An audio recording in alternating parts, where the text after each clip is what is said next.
Glória a Deus. Pai, nós te louvamos essa noite, Deus, por esse tempo, pela palavra que o Senhor ministrou ao meu coração já desde o dia de ontem. Vamos falar, Deus, de assuntos do nosso cotidiano, coisas um tanto quanto delicadas. Então que o Senhor possa me dar discernimento, que o Senhor possa me dar sabedoria, que o Senhor possa me dar a precisão necessária para alcançar o coração dos irmãos, tanto os presentes quanto os da internet, que eu possa de alguma forma edificar a fé dos irmãos, assim como essa palavra edificou a minha fé. Amém? Então, como eu postei na rede da igreja, irmãos, hoje a gente vai falar sobre o poder de Deus, sobre o absoluto domínio de Deus em todos os tempos e sobre todas as coisas, ok? Se crê nisso, não. E até, só que assim, quando a gente olha pro quadro presente das coisas, irmãos, se não tem impressão assim, tá um pouco esquisito o negócio, né? Quando você lembra da oração de Jesus lá em Mateus 6, que seja feita a tua vontade, a vontade de Deus, né? Assim na terra como no céu. Você não vê assim uma pequena distorção, diferença no que está acontecendo, irmãos? Será que está sendo feita a vontade de Deus aqui na terra, irmãos? Mas Jesus orou para que isso acontecesse, né? Só que quando a gente olha para o quadro das coisas, irmãos, parece que a maldade impera, não é? Parece que a injustiça impera, parece que a corrupção ela impera, parece que a desigualdade social ela impera. Se não tem essa mesma visão, eu tenho pelo menos, né? Parece uma nau à deriva, Você já entrou numa canoa sem remo, irmão? A canoa sem remo, irmãos, você é conduzido por ela, não é você que conduz, né? Você que é conduzido por ela. Então, por vezes, quando a gente olha o contexto, parece, e apenas parece, que o mundo está uma nau à deriva, não é? Às vezes parece que a igreja é uma nau, a nau é um barco, aqui é um barco à deriva. Você não tem essa impressão? Eu tenho. E isso por vezes, irmãos, me dá uma aflição de alma. Não de espírito, porque o espírito não se aflige. Quem se aflige é a alma. O teu espírito, se houver vida nele, escute o que eu vou te dizer. O teu espírito, os que nasceram para Cristo, têm vida no espírito. E o teu espírito, ele é inabalável. Mas a alma não. Por isso que o salmista diz, por que te afliges, ó minha alma? Por que te perturbas dentro de mim? Aí vem a parte difícil, espera em Deus. Jesus diz assim, em algum momento, Mateus 11, 28, eu acho. Todos vós que estáis, ele começa com, todos vós que estáis cansados e sobrecarregados, vinde a mim, que eu vos aliviarei, tomai sobre vós o meu jugo e aprendei de mim, que sou manso e humilde de coração, e o que mais achareis descanso para o quê? Para o quê? Para a vossa alma. Por que não para o vosso espírito? Porque o espírito não precisa de descanso, porque ele já está no descanso, se houver vida nele.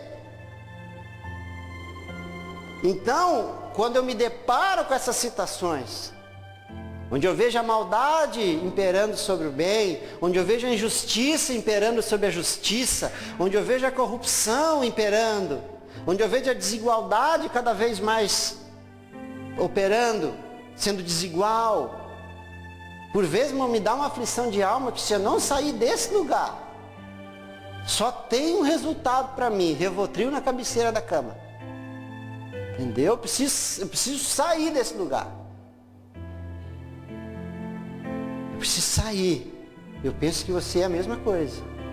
Que se nós olharmos para a situação agora, e nós olharmos para a Escritura, eu percebo uma diferença tremenda. Concorda comigo? Ou você vê Deus no mundo, irmão? Eu não consigo ver. Não consigo ver. Eu não consigo ver um campo de refugiados com 1 milhão de pessoas que não têm o que comer. Eu não consigo compreender isso. Num planeta que produz tanto alimento. Irmãos, o Ceasa aqui, pertinho nosso aqui, o Ceasa aqui de São José. São José ou Floripa? São José? Ele é pequenininho assim, dá uma olhada no final do dia, quanto de alimento é desperdiçado. Dá uma olhada ali, num dia. Entendeu? Não consigo compreender. Às vezes é dificultoso para mim. Parece sim que a justiça domina sobre a justiça. Parece que o imperfeito domina sobre aquilo que é perfeito, deveria ser perfeito. Então, por vezes, eu entro em conflito com a minha alma. E aí eu preciso parar, respirar. E aí eu me deparo com textos que me dizem, não, tá tudo certo. Mesmo que para minha alma não esteja. Mas a Bíblia me diz que Deus continua no controle absoluto de todas as coisas. E conforta o meu coração quando a Bíblia me diz que todas as coisas concorrem para o bem daqueles que amam a Deus. Ainda que a gente se defronte com injustiças, que a gente se depare com coisas que se vê claramente que não são de Deus, que não tem nada de Deus. Glória a Deus. E eu gostaria de abrir com os irmãos um texto de Daniel. Desde ontem, irmãos, esse texto vem falando no meu coração. Já perdi Daniel, irmãos. Ezequiel. Meus irmãos, perdi Ezequiel, perdi Daniel, perdi todo mundo aqui. Salmos, Provérbios, Eclesiastes, não é isso, irmão? Isaías, Jeremias. Meu Deus, espera.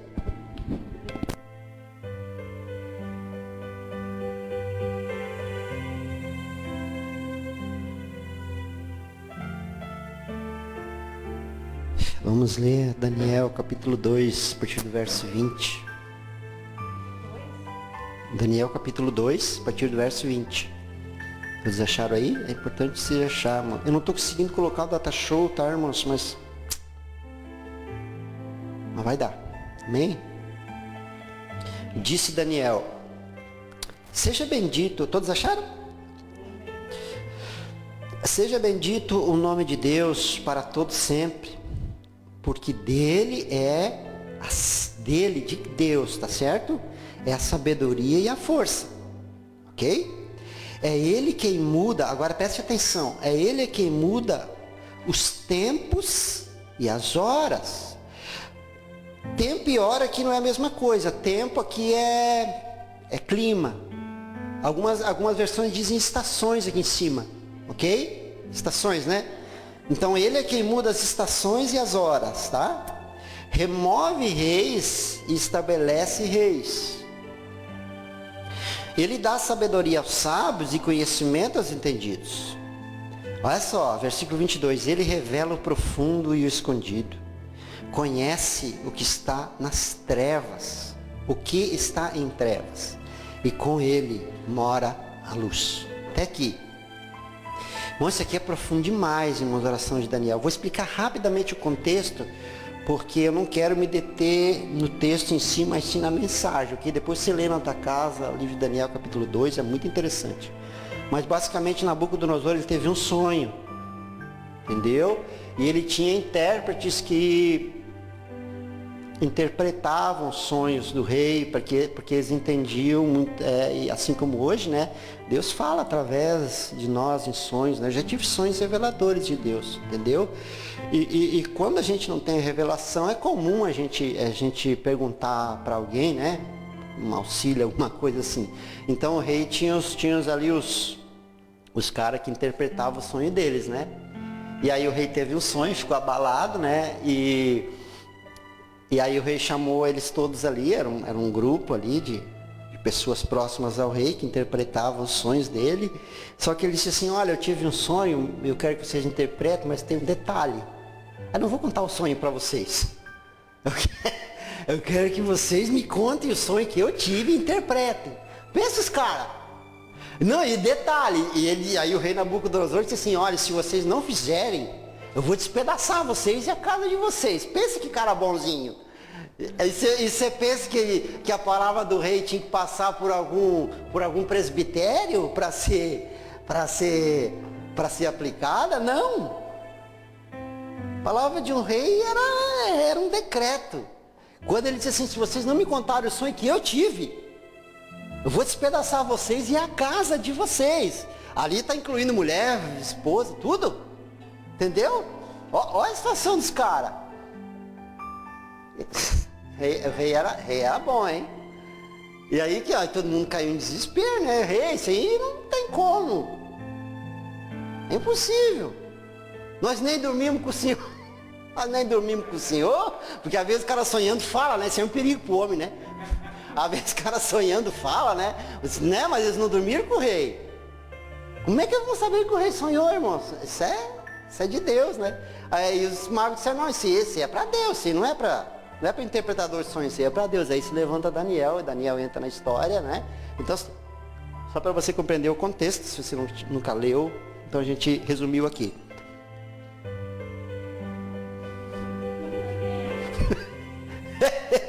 Me enganei eu. A gente não veio, fiquei na mão, fiquei no seco, né, irmão? Eles estão mal, hein? Olha. E perdi. Ah, tá. Então contei para vocês o contexto do sonho, tá? Esse texto está inserido dentro dessa narrativa, tá certo? É perigoso a gente pegar um texto e excluir. Isso é perigoso. Então eu procuro sempre trazer uma narrativa. Obrigado, irmão. Juntou uma moedinha no céu lá. Então eu procuro sempre trazer uma narrativa do texto para ficar mais explícito aos irmãos, ok? Então Daniel, após ter um tempo de oração, ele chega até o rei com essa expressão aqui, entendeu? E ele fala algo interessante ali, irmãos. Seja bendito o nome de Deus para todos sempre, porque dele, Deus, é a sabedoria e a força. Eu quero que você preste atenção numa coisa. O que é essa sabedoria e força, irmãos? Irmãos, essas duas coisas precisam ser simultâneas na nossa vida. Entendeu? Tudo que nós temos, irmãos, vem de Deus.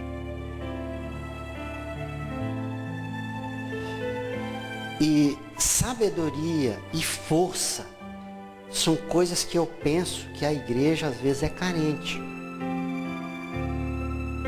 E são duas coisas que precisam andar simultâneas. Uma sem a outra não funciona. Eu tive um sonho de infância não realizado, que era ser caminhoneiro. Viu, meu amor? Você ia perder eu. Mas não deu certo, graças a Deus. Nada contra os caminhoneiros, graças a Deus é uma profissão essencial para o Brasil hoje, né? Glória a Deus para esses homens que varam à noite, na madrugada aí, trazendo os nossos alimentos, né? Foram poucas categorias que não pararam durante a pandemia, os caminhoneiros foram uma. Então não estou aqui, meu Deus, né? Mas então eu queria ser caminhoneiro, mas não deu, né? Não deu. Eu era muito pequeno, não enxergava. Mas isso ficou. E eu acompanho uns caras aqui de caminhoneiro, acho legal, né? Alguns dá para acompanhar, né, irmãos? E eu acompanho um cara aqui, vou explicar sabedoria e força através dele. E ele não é crente não, irmãos, mas é um cara muito, muito centrado, assim. Quando o cara diz muito palavrão, não dá para olhar, né? Mas assim, um cara muito, muito ponderado, muito centrado, assim.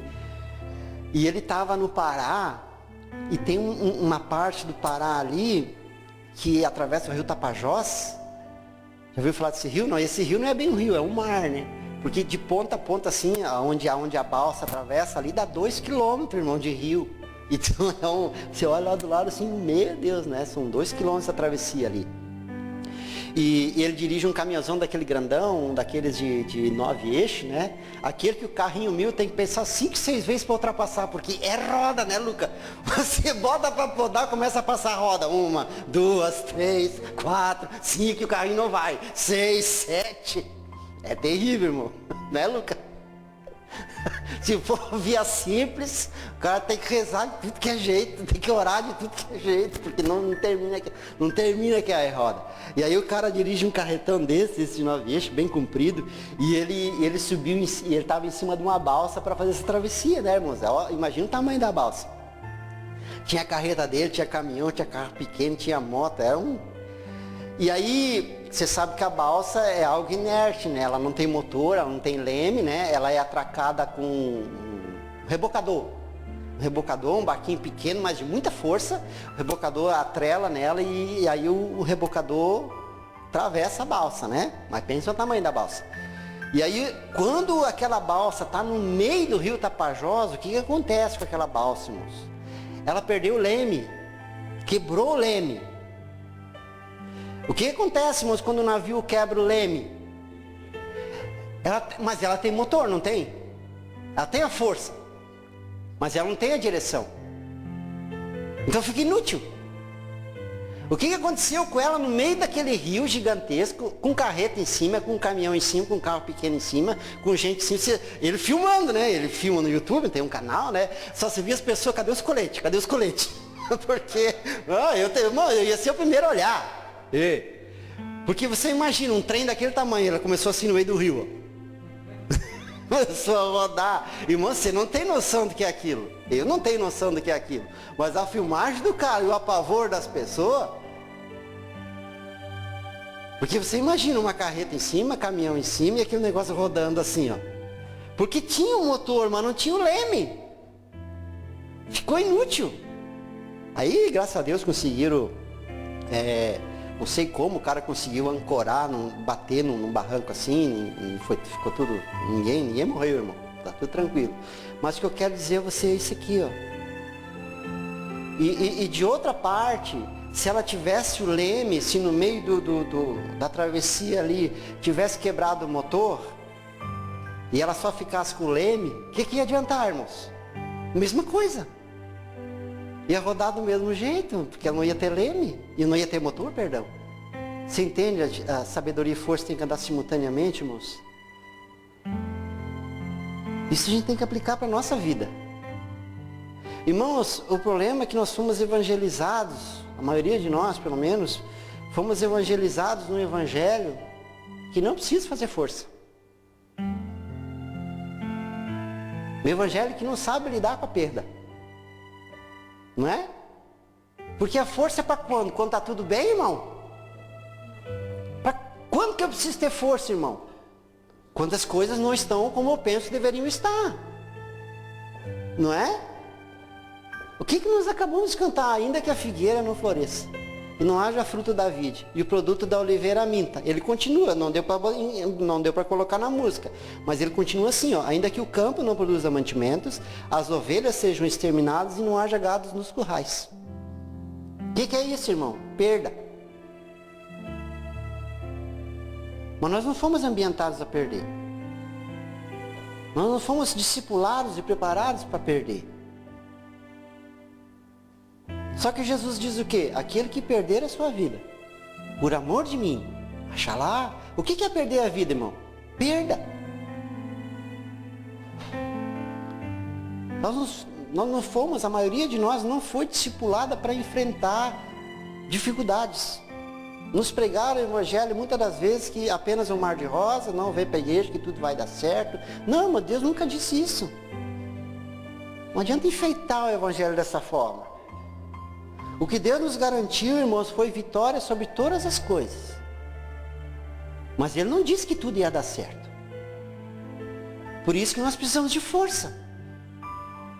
Para nos momentos, irmãos, de dificuldade, a gente ter resistência, irmãos.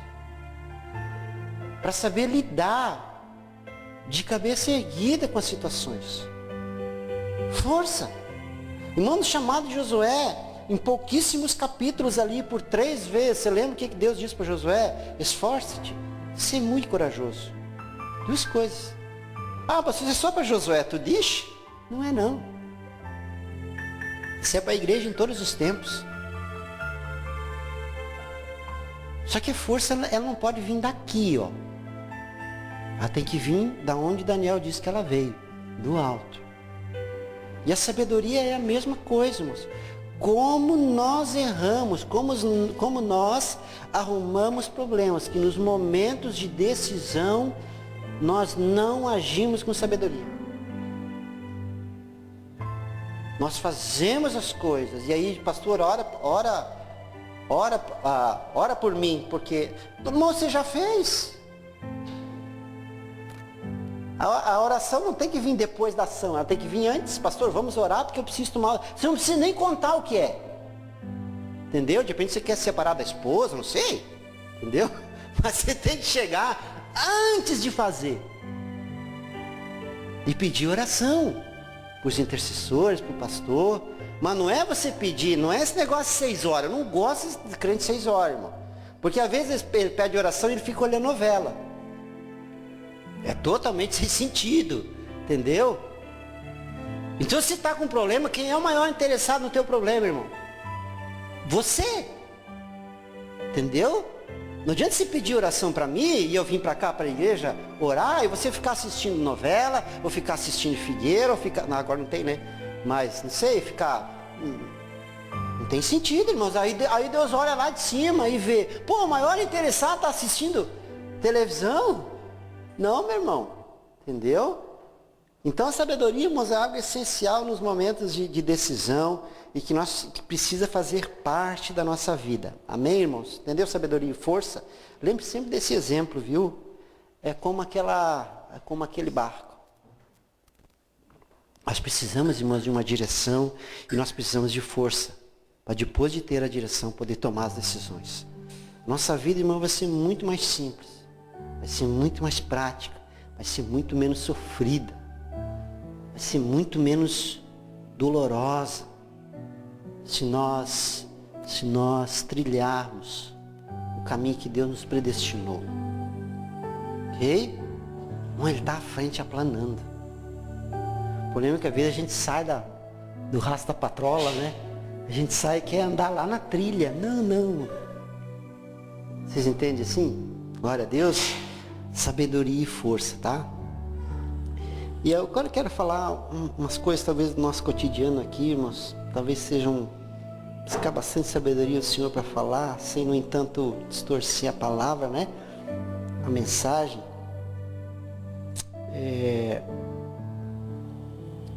Ele é quem muda os tempos e as horas, remove os reis, estabelece os reis. Mas antes de falar qualquer coisa, quero falar um negócio para vocês. Porque se criou um negócio chato no Brasil. Entendeu? Que negócio chato é isso que eu estou falando? Foi uma questão que me aconteceu umas 2 semanas atrás com um irmão de uma outra cidade. Hoje, irmãos, qualquer crítica que se faça ao governo, você é taxado de esquerdista. Irmãos, eu não sou esquerda, irmãos. Eu não sou direita. Eu não sou do centrão. Eu não sou centro-médio. Eu não sou goleiro. Nem lateral esquerdo, nem lateral... Eu não sou nada disso, irmãos. Não sou nada disso. Eu exerço o meu dever ou direito. Votar é dever ou direito, irmãos? Dever? Eu fiquei na dúvida. É dever? É um direito que é um dever. Tá bom. Falou, sabe, Will. Então, eu vou lá, irmãos, exerço o meu direito que virou dever. Tá? Segundo o Will. Eu tenho alguns critérios para votar no propenso candidato. ok? Eu observo as bandeiras que ele defende. Isso eu faço, irmãos. Eu não posso, irmãos, votar, porque quando eu voto em alguém, o que eu estou fazendo? Eu estou dizendo que ele me representa. Simples assim, não é isso? Isso é um voto. Estou dizendo que aquela pessoa, ele me representa, ele me representa num lugar onde eu não posso ir. Isso é um voto. Então, quando eu vou votar em alguém, eu exerço esse direito, porque eu entendo que nenhuma crítica, eu entendo que quem não vota não pode reclamar. Porque se ausentou, ficou em cima do muro, então eu sempre procuro, isso é uma opinião minha, eu sempre procuro votar em alguém. É claro que tem algumas coisas que eu avalio naquele propenso candidato, as bandeiras, eu observo as bandeiras que ele defende. Ele não pode defender aborto, irmãos, ele não pode defender homossexualismo, ele não pode defender liberação de drogas, isso eu observo. Por quê? Porque eu prego quase todo domingo contra isso. Então, se eu der o meu aval para esse camarada me representar, até Deus vai ficar confuso. Porque ele vai dizer, pô, domingo ele prega uma coisa, e agora ele vai lá, vota num cara que vai fazer outra coisa, que vai promulgar uma lei contra aquilo que ele está pregando. Não ia ser confuso? Então eu observo isso num candidato. Agora, irmãos, se esse candidato, se ele defende as bandeiras que eu defendo, família, todas essas coisas, ok? Eu não observo se ele é católico, se ele é evangélico, se ele é espírita, se ele é de esquerda, se ele é de direita. Nada disso.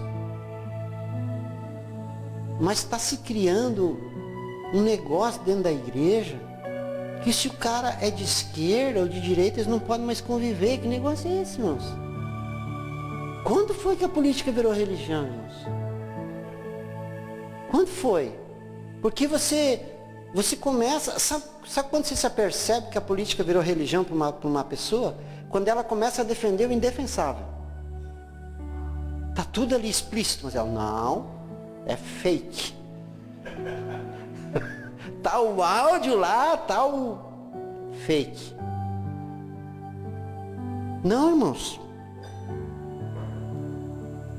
Eu não sei exatamente em que tempo que a religião virou política, mas em algum momento ela virou. Que a política virou religião, mas em algum momento ela virou. Mas eu não estou preocupado se você é de direita, se você é de esquerda, eu não sou. Entendeu?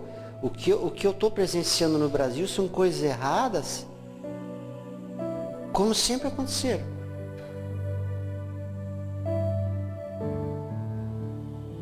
Concorda comigo?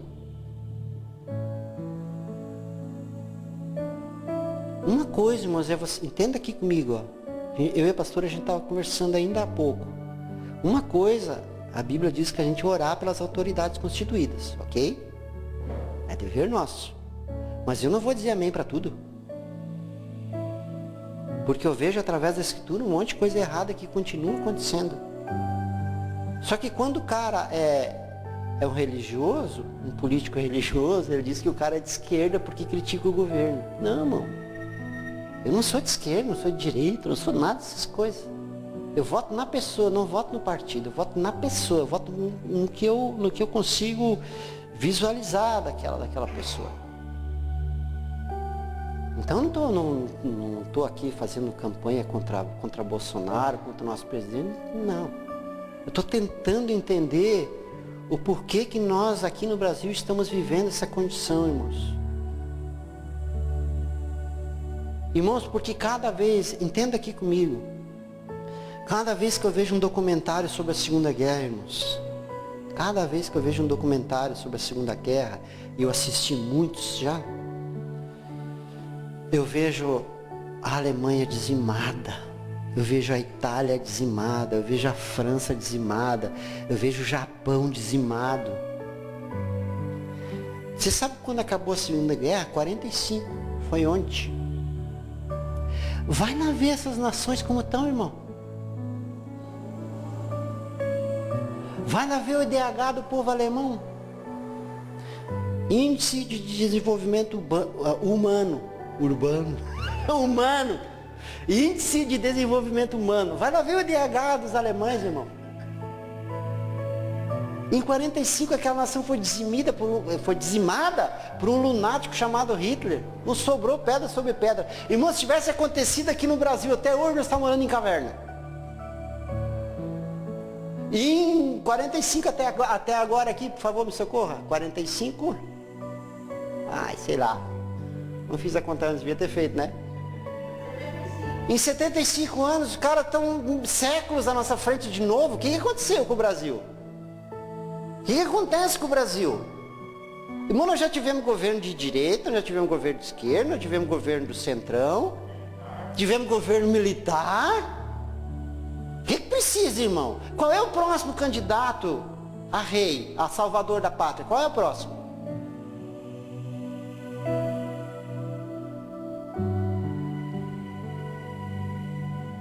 Quem vai ser o próximo?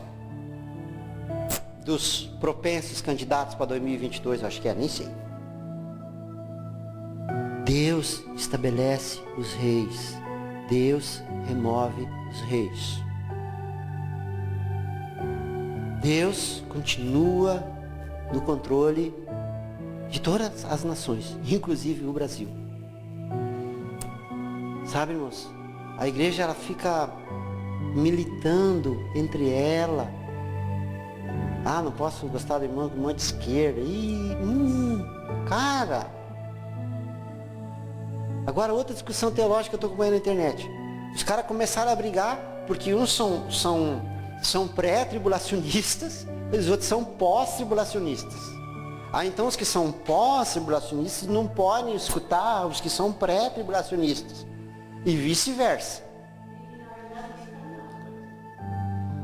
Eu vou dizer uma coisa, vou entender só para você entender, você que não congrega assim regularmente, nós somos, irmãos, pré-tribulacionistas. O que é isso? Vou resumir. Nós cremos que a igreja, a noiva, vai subir antes da tribulação, ok? Isso é um pré-tribulacionista.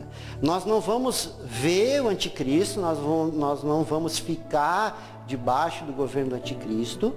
Essa é a visão pré-tribulacionista. Existem muitos versículos que dão fundamento para isso, entendeu? Pastor José é pré-tribulacionista, pastor Joel é tribulacionista, pré-tribulacionista, muita gente boa, muita gente de Deus que nos dão amparo, que nos dão pessoas que estudam 30, 40 anos sobre esse assunto, entendeu? Então nós cremos nesse fundamento, nós cremos dessa forma que a igreja vai subir antes do governo do anticristo. Okay? Isso é um pré-tribulacionista, nós somos esses tais, tá? Agora, existe muita gente boa, existe muita gente de Deus que é pós-tribulacionista. O que é isso? Que crê que a igreja vai passar pelos 7 anos da tribulação, vai passar pelo governo do anticristo, vai passar pelas terríveis descrições dos selos e das taças de Apocalipse. Deus que nos livre disso, irmãos. Tomáramos que nós aqui, os pré, estejamos certos. Porque se os pós estiverem certos, irmãos, já ouviu aquela expressão, comer o pão que o diabo amassou?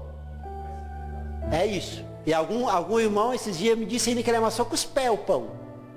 Nem foi com a mão. Tá? Mas nós somos pré-tribulacionistas, mas muita gente é pós, ok? Então agora o que está acontecendo? Uma briga interna dentro da igreja, mais uma divisão. Não tem um pós-tribulacionista que um cara de Deus, que eu escuto ele direto. Eu aprendi muita coisa direto e não vou mentir para vocês. Muitas das pregações é baseada nele. Eu pego alguma ideia de lá e preencho com o que é meu. Com o que Deus dá. Pego alguma ideia dele, uau! De Deus. E eu prolongo aqui. Porque eu vou te dizer um segredo, é o que muito pastor faz. Porque nós não somos, ninguém tem revelação própria. E ele busca dos outros.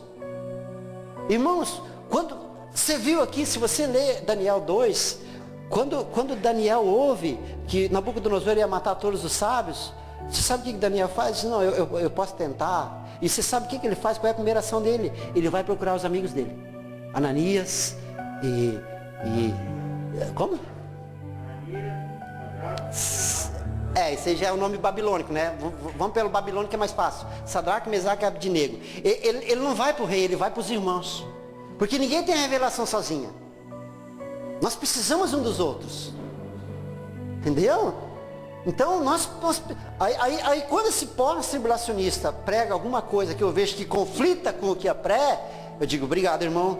Sobre isso falamos outra hora. Entendeu? Mas isso não me impede de andar com ele. Isso não me impede de andar não, né? De ouvir ele falar. Mas a igreja agora está criando mais esse ranço, mais essa divisão. Então daqui a pouco eu vou ter que botar ali na porta. Você é da esquerda então? Então assim, ó, fora.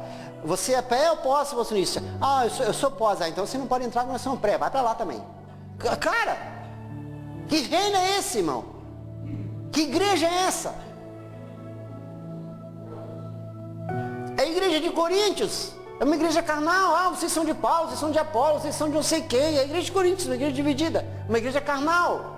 Essas divisões, elas expressam a carnalidade da igreja. Simplesmente isso.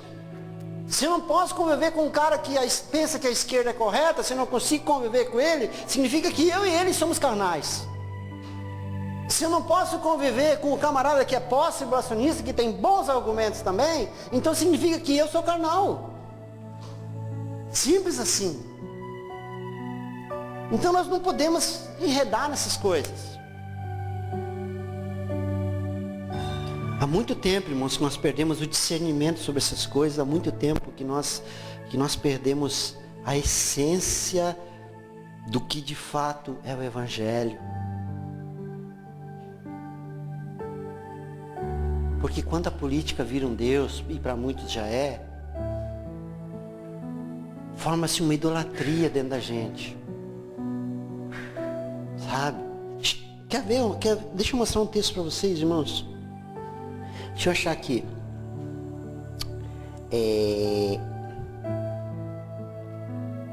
Onde é que tá, irmãos?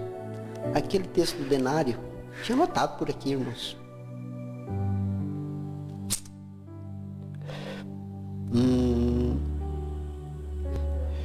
Aquele texto do denário. Irmãos, você confia em mim, não?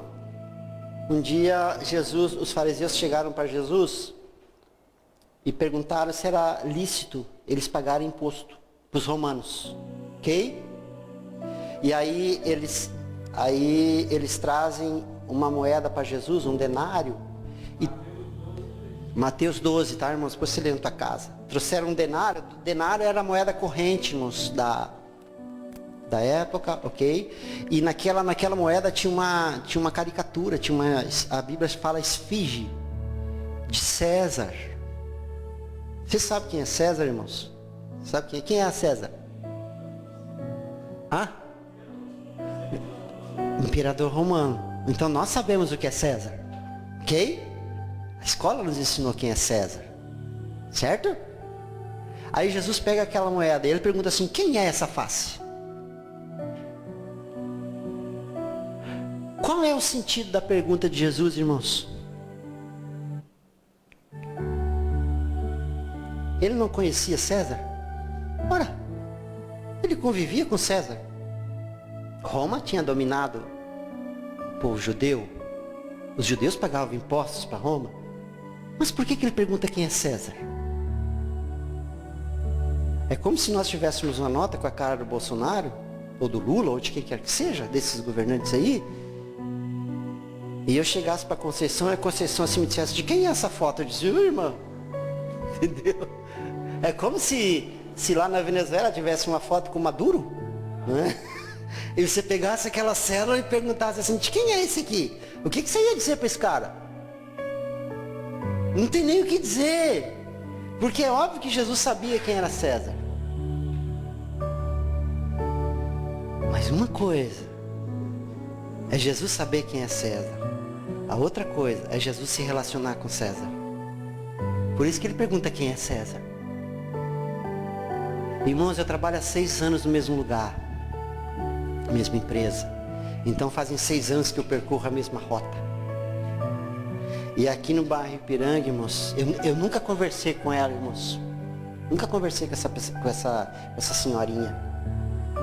Mas ali no bairro de Ipiranga tem uma Assembleia de Deus ali, e eu passo ali naquela geral ali do Ipiranga, eu passo ali umas 7h30, 7 e pouquinho, 7h15, eu passo por ali. Irmãos, e eu já perdi a conta, literalmente isso, eu já perdi a conta de quantas vezes passa por mim, eu estou indo para o trabalho e ela está vindo.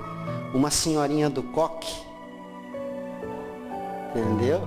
Aquelas que converteram o Rodolfo Abrantes, nós acabamos de cantar aqui, porque se você não sabe, quem converteu o Rodolfo Abrantes, que isso? Não foi Luiz Hermínio, não foi nada dessa gente, foi as mulherzinhas do coque, foi as senhorinhas do coque. Entendeu? Segura ele, que vocês podem dar problema. Entendeu? A senhorinha do coque. Então essa senhorinha, irmãos, fazem 6 anos que quase que diariamente eu passo por ela. Eu estou indo, irmãos, e ela está vindo. Saiotão, Bíbliazinha embaixo do braço, coquezinho. O que às vezes o coque? Não sei. Coque. Cabelo, obrigado. Coquezinho na cabeça e ela vem assim. Bem velhinha, irmãos. Bem velhinha. Passinho curtinho, rapidinho. Ela me lembra a tia Marlene só sem o cabelo, né? Irmãos, deixa eu perguntar um negócio. Quem que Deus conhece mais?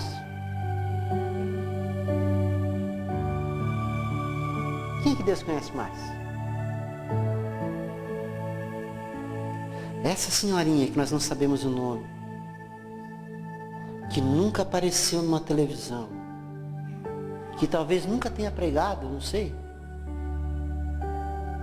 Ela é mais conhecida de Deus do que grande parte desses que dizem que governam.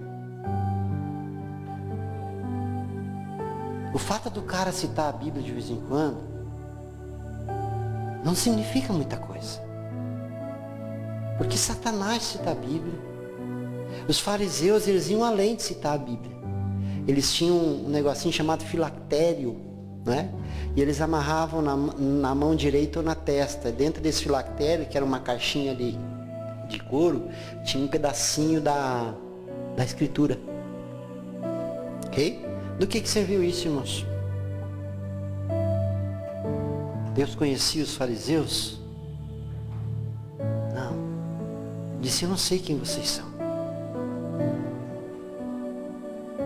Vocês entendem, irmãos? O que eu estou querendo falar aqui, irmãos? Se nós olhássemos além da política para o Brasil e nós tentássemos identificar o que tem de errado na nossa nação, talvez a nossa oração fosse muito mais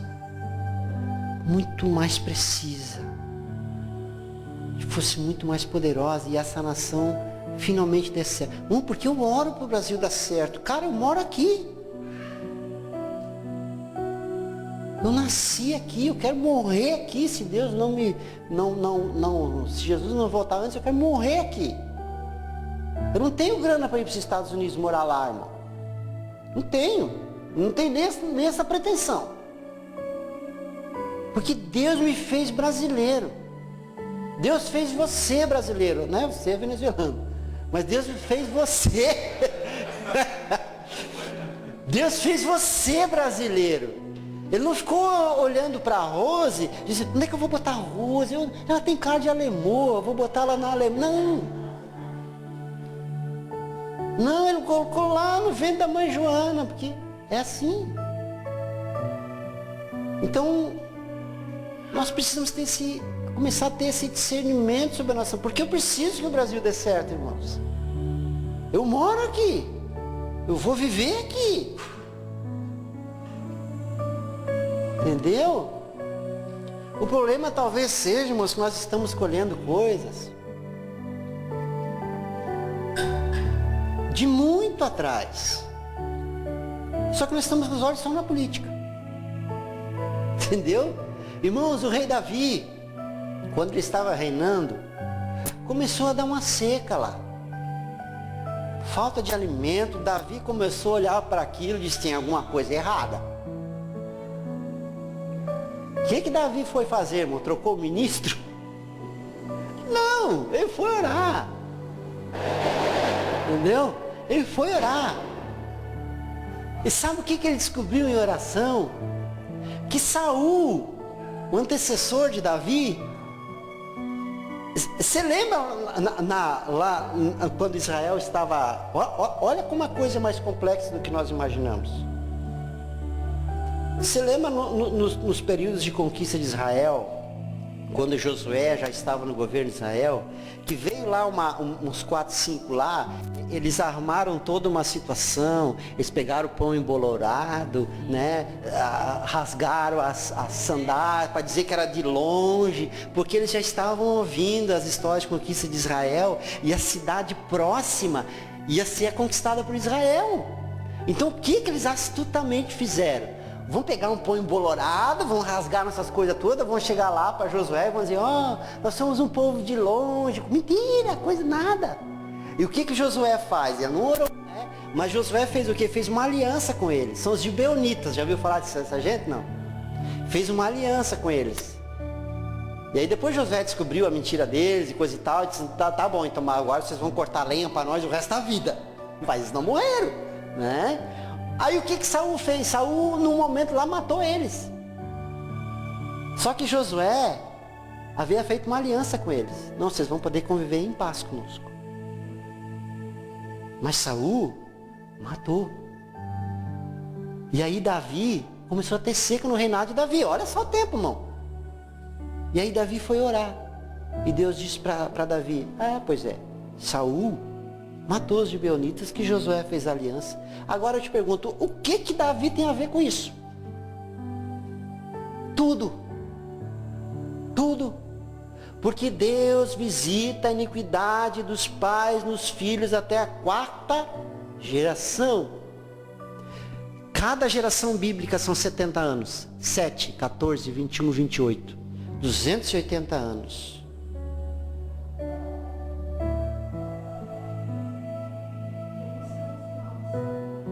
Isso. Não, a bênção é 1000 gerações. Maldição é 4 gerações. Deus é bom, né? Entendeu? Mas, então você olha, às vezes nós estamos colhendo consequência no Brasil de 200 anos atrás. Irmãos, quando eu vejo a história dos Estados Unidos foi um país extremamente evangelizado.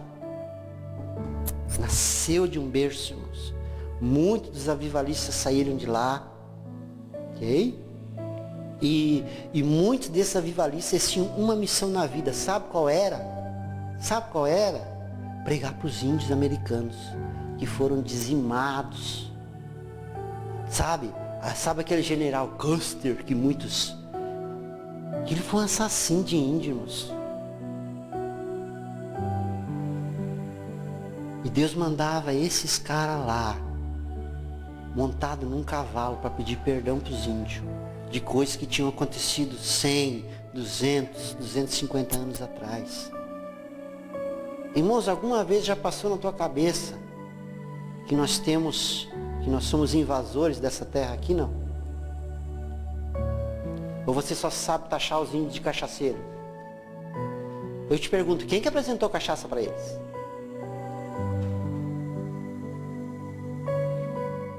Sabe aquilo que nos ensinaram no colégio dos gloriosos bandeirantes? Que foram desbravadores, eu vou te dizer o que eles foram, baseados na palavra do pastor Sula, que esteve aqui conosco, que tem um trabalho com os chavantes. Eles foram assassinos, foram estupradores de mulheres e foram ladrões. Isso é os bandeirantes.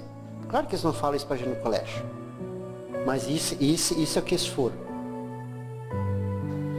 Essa gente aqui em cima, aqui do Morro dos Cavalos, a gente tem uma dívida com eles, porque eles eram os donos disso aqui. Há 200 anos atrás, eles eram os donos disso aqui. Nem isso, não precisa tanto. Há 200 anos atrás, o que tinha aqui, irmãos? São José tem 150 anos. Não precisa voltar 500 anos, vamos. 200 anos atrás, o que tinha aqui, onde nós estamos aqui? Mas já passou isso na consciência de você alguma vez, né? É isso. ser um invasor, eu sou um invasor. Ah, mas eu tenho um documento. Mas um dia não teve documento. Um dia alguém burlou. Né? Um dia alguém foi lá, deu um espelho pro índio, deu um litrão de cachaça pro índio, ó, isso aqui é meu agora. Índio, tá bom, tá bom. Mas quem que... Isso é o que leva, irmãos, uma nação às vezes ser afligida por Deus. Mas nós estamos olhando para quê? Se o cara diz, se o presidente é de esquerda, se é de direita. Quem sabe essas coisas já não acompanham o Brasil há décadas, há séculos, sabe? Porque por que o Brasil não dá certo, irmãos? Por que entra governo, sai governo, a dança é a mesma, irmãos? Só para nós não se estressar. Eu peguei só um dos poderes, para nós não se estressar, porque eu já fiquei irritado. Eu não posso mexer com essas coisas, porque eu fico irritado. Eu fico na carne, irmãos. Entendeu? Mas só para os irmãos terem uma ideia do que é o governo brasileiro. Preste bem atenção. Eu só vou pegar os deputados federais. Aí depois tem deputados estaduais. Tem toda a turma do Alcolumbre. Tem os vereadores. Tem, entendeu? Mas tem... Vamos parar. Vamos pegar só os deputados federais. Que é o do estimado... Como é que é o presidente da Câmara? Meu Deus. O gordinho lá.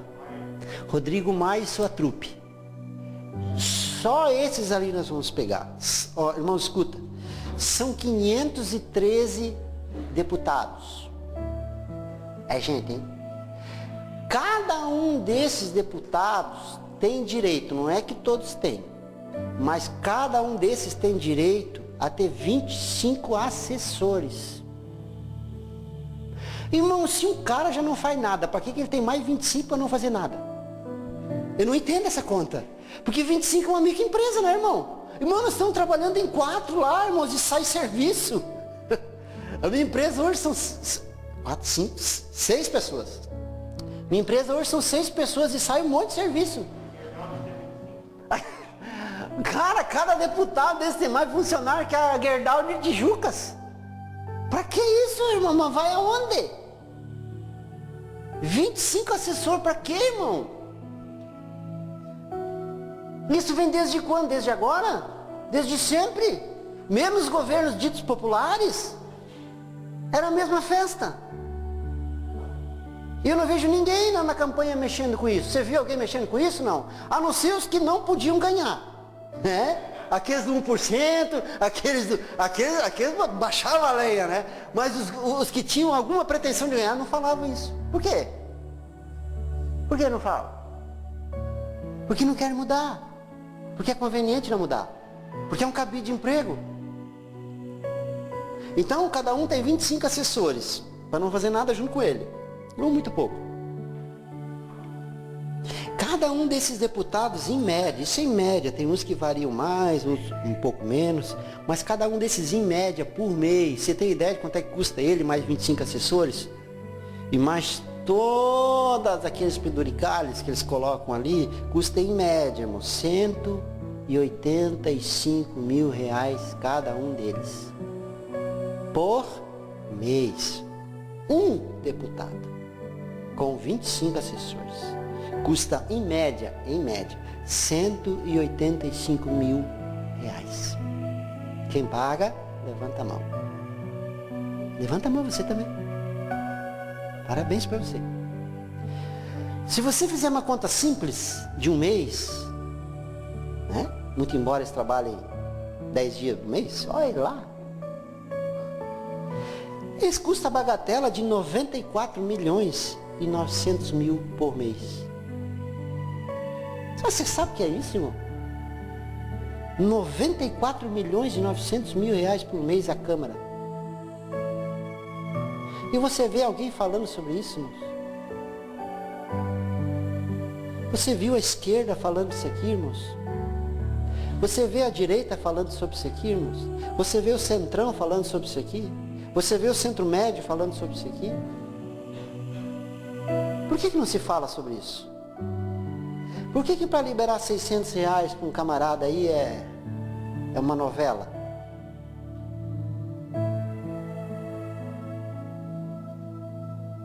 Quando isso aqui vai mudar, irmãos?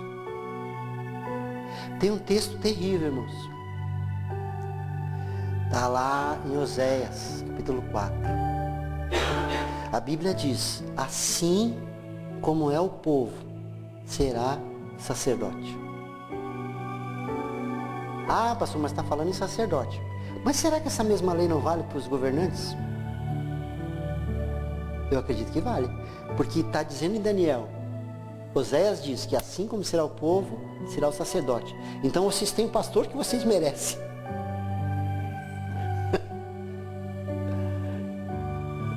Essa lei continua, tá? E será que com os governantes a lei não é a mesma? Eu acredito que sim. Então nós temos o governo que nós merecemos.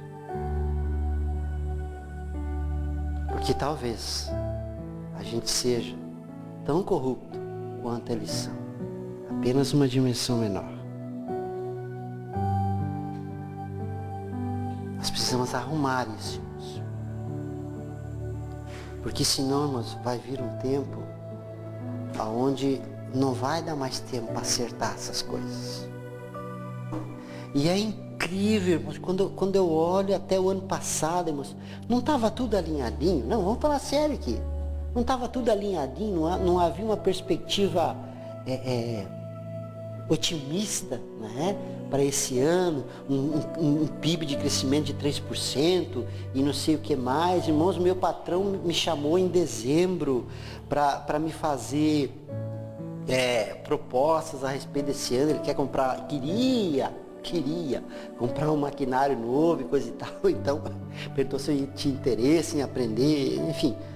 Mas você vê que a perspectiva, né, Claurinho, não era assim de uma subida, agora vai. O que Deus providenciou, irmãos? O que Deus providenciou? Eu vou botar um freio naquela gente, eu vou fazer isso parar para refletir, para olhar para cima. Mas para onde nós estamos olhando? O que nós estamos querendo fazer agora? Derrubar o governo para botar quem, irmão? Para botar quem? Me fala, homem, mas me fala aí, botar quem lá? Não adianta mudar, irmão, se toda a estrutura não for mudada. Enquanto a gente estiver pagando, irmãos, 94.900.000 reais para um dos poderes, não tem como. Não tem Cristo que dê volta nesse trem. Entendeu? Irmãos, a nossa oração pelo Brasil, pela nossa nação, tem que ir muito mais além do que para derrubar governo. Tem que ir muito mais além. Tem que haver um arrependimento nacional de todas as coisas que já aconteceram nessa nação, de toda a prostituição.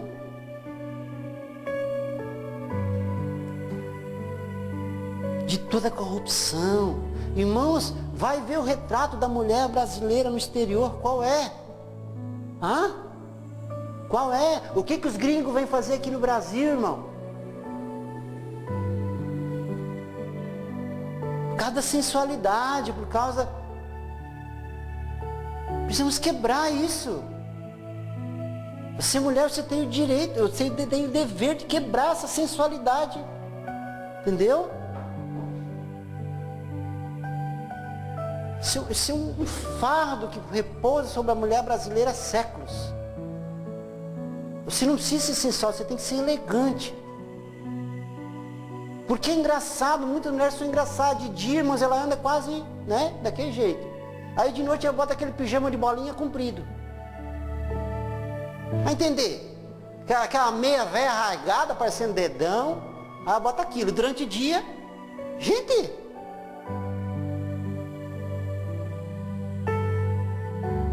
Não, irmão. Vamos, mulher, né? Vamos.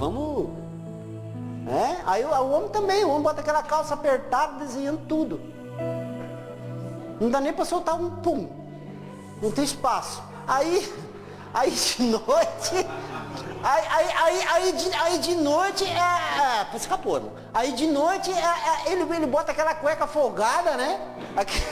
Aquele negócio que cai do dedo aqui, ó, cai tudo, fica aquele negócio. Meu Deus, irmão. Ah, vai se ajeitar, velho, vai se ajeitar. Aí durante o dia tudo marombado. Me supera.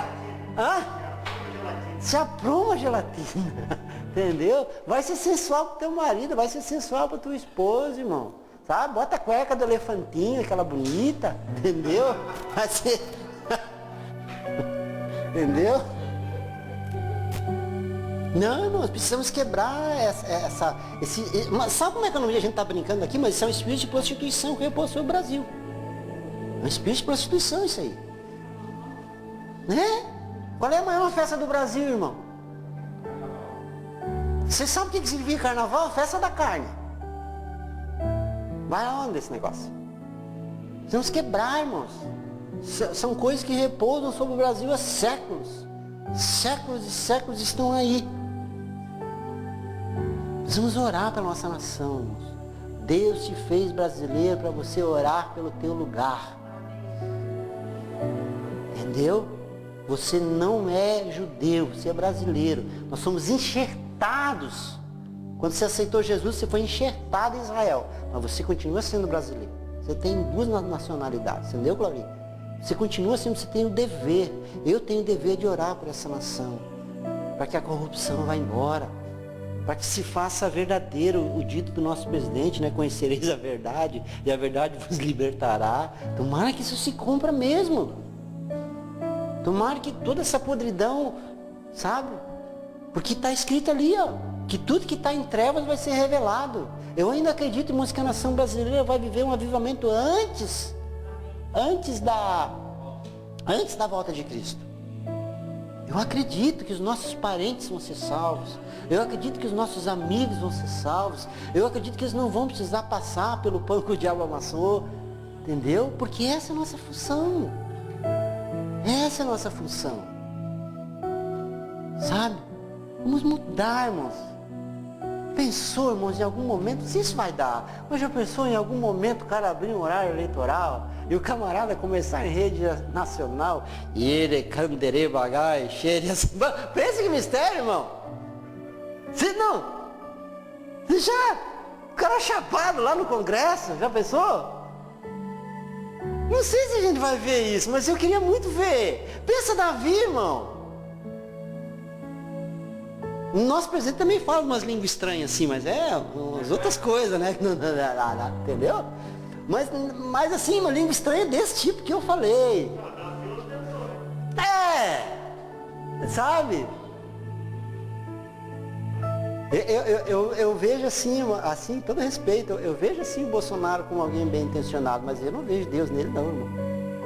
Ufa! Esse negócio de mito pra mim não cabe não. Entendeu? Não dá. Entendeu? Tenho orado por ele. Não muito, mas tenho tentado. Às vezes desanima, né, irmão? Deu. Mas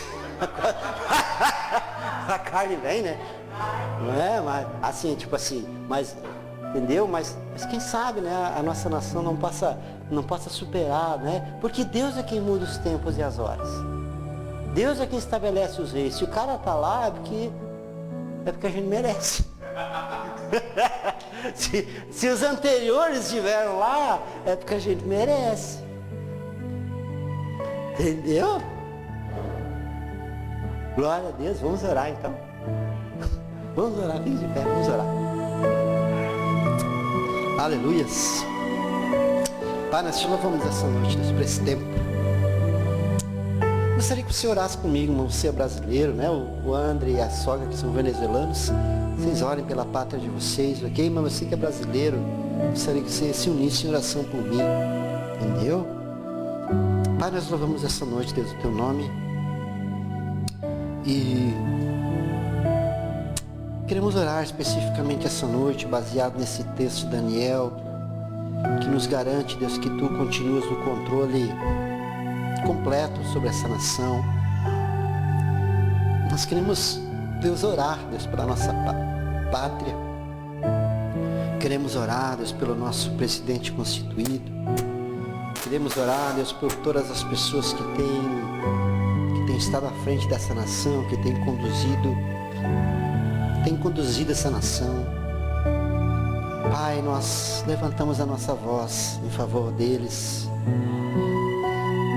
Ainda que, como tu disseste sobre César, ainda que tu não conheças, Pai, ainda que tu não tenhas relacionamento com a grande maioria daquelas pessoas, daqueles deputados, dos senadores, mas, Pai, eles estão governando sobre a tua igreja. Eles são os poderes constituídos sobre a tua igreja. E a tua palavra nos orienta que nós devemos orar por eles. Não é dizer amém para tudo, não é nada disso, mas orar por eles, que eles tenham discernimento, que eles tenham temor, que a corrupção, Deus, cesse nessa nação, Pai. Que a prostituição, Deus, cesse nessa nação. Que a sensualidade, Deus, cesse nessa nação. Que tudo aquilo, Deus, que a idolatria cesse nessa nação. Que tudo aquilo, Deus, que não agrada ao teu coração, que impede, Deus, de vivermos, Pai, um avivamento, um último avivamento, o avivamento que o homem de Deus tem chamado de avivamento da chuva serôdia. Que essa palavra, Deus, se cumpra, Deus, nos nossos dias. Que nós vejamos os templos, Deus, cheios de homens e mulheres, famintos, Deus, pela tua palavra, com temor, Senhor, pela tua presença. Que a palavra, Deus, possa frutificar, que a palavra, Deus, possa ser estabelecida nos corações, e que venhamos a testemunhar lá fora tudo aquilo, Deus, que temos ouvido a cada domingo, a cada púlpito. Deus, nos ensina a sermos perseverantes, Pai. Nos ensina a sermos corajosos, assim como foi Josué. Nos ensina, Deus, a enfrentarmos os nossos desafios, Pai, de cabeça erguida, Pai, sabendo, Deus, que Tu estás ao nosso lado, de que Tu controlas todas as coisas, e que nada se levanta contra nós sem o Teu consentimento. A Tua palavra diz que nenhuma arma forjada prospera contra os filhos de Deus. E nós tomamos posse, Deus, dessa palavra. Nós banimos todo impedimento espiritual sobre a nossa nação, sobre o nosso município de São José, sobre o bairro da Forquilinha. Pai, essa noite eu entro em arrependimento, Deus, porque muitas vezes, inúmeras vezes, eu disse que esse bairro era uma terra estéril, era um lugar difícil, onde não existem igrejas. Eu decreto, Deus, essa palavra amarrada no reino do Espírito. Eu revogo essa palavra que eu falei muitas vezes, Pai, de uma forma impensada, porque Tu és o Deus dos deuses, Tu és o Senhor dos senhores. Nós decretamos o bairro da Forquilinha a partir desse dia como uma terra fértil, como uma terra, Deus, que possa, como um bairro, que possa, onde as Tuas igrejas, onde o Teu corpo possa prosperar em nome do Senhor Jesus. Em nome do Senhor Jesus. Nós também oramos pela nossa nação. Deus, não desista do Brasil. Não desista, Deus, das promessas que foram derramadas pelos Teus missionários há séculos atrás, que diz que nós seríamos um celeiro, Deus, de missionários, um celeiro, Deus, de profetas. Concretiza essa Tua palavra. Arruma, Deus, o que precisa ser arrumado, a começar em nós o Teu corpo, a Tua igreja, a começar em nós nesse ministério, Deus. Arruma aquilo que precisa ser arrumado, para que possamos desfrutar a Tua boa, a Tua perfeita e a Tua agradável vontade para cada um de nós. Você se sinta abençoado pela palavra, que você se sinta amado pelo Senhor Jesus. Deus abençoe você e a tua casa durante essa semana. Amém? Não dê um abraço no seu irmão, ok?